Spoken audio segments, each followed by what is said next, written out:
ubu tuvugana buri kantu umuvandimwe ararekuwe satani aratsinzwe ararekuwe. Uyu ni Buringuni arimo gutangaza inkuru nziza avuga ko buri kantu yamaze kurekurwa nk'uko urwego rw'igihugu rw'ubugenzacyaha RIB rumaze kubitangaza. Rero ni inkuru irimo kugenda icicikana hirya no hino, kandi ni inkuru ishimishije. Abantu batari bake bari bababajwe n'itabwa muri yombi ry'uyu musore ukiri mutoya ndetse ugikomeje kwiyubaka. Rero nk'uko ku binyamakuru bitandukanye, Mwitende Abdul Karim uzwi nka Buri Kantu ku mbuga nkoranyambaga wari watawe muri yombi akurikiranyweho gufungirana abakobwa bapfaga 7,000 yarekuwe. Amakuru dukesha ibinyamakuru bitandukanye avuga ko uyu musore uzwi mu biganiro byo gusetsa abantu ku mbuga nkoranyambaga yarekuwe nyuma y'uko yari yatawe muri yombi n'urwego rw'igihugu rw'ubugenzacyaha RIB. Iki gitangazamakuru kivuga ko Buri Kantu yarekuwe nyuma y'uko habayeho ubwumvikane hagati ye n'abo akekwaho gukorera icyaha cyo kubafungirana.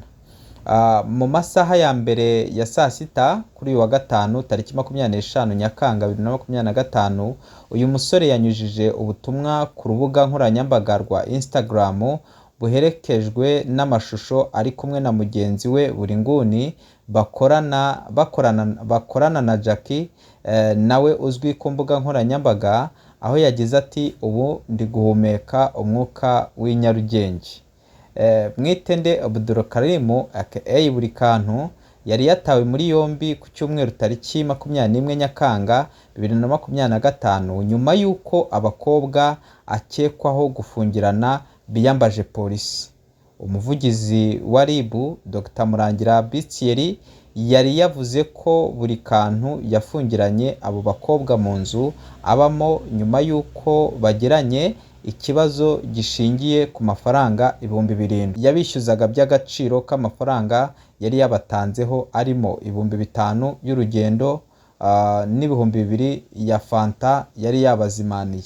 Dr Murangira kandi yari yagiriye inama abantu ko igihe hari ibyo batumvikanyeho na bagenzi babo badakwiye kwishora mu bikorwa nk'ibi byabagusha mu gukora ibyaha, ahubwo ko bakwiye kujya biyambaza inzego.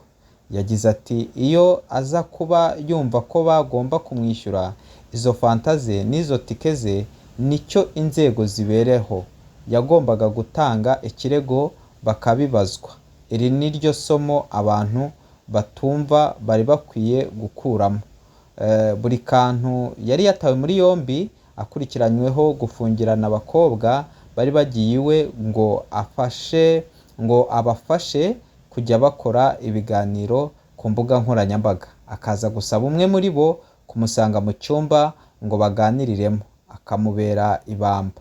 Ariho yahereye afata icyemezo cyo kubasaba kumwishyura amafaranga y'ibyo yari yabatanzeho, bayabura akabafungirana. Inkuru nziza rero ishimishije niyo ngiyo. Mukomeze gukanda subscribe kandi mukomeze kudukurikira kugira ngo mujye mubasha kubona amakuru yacu agiye atandukanye. Ciao.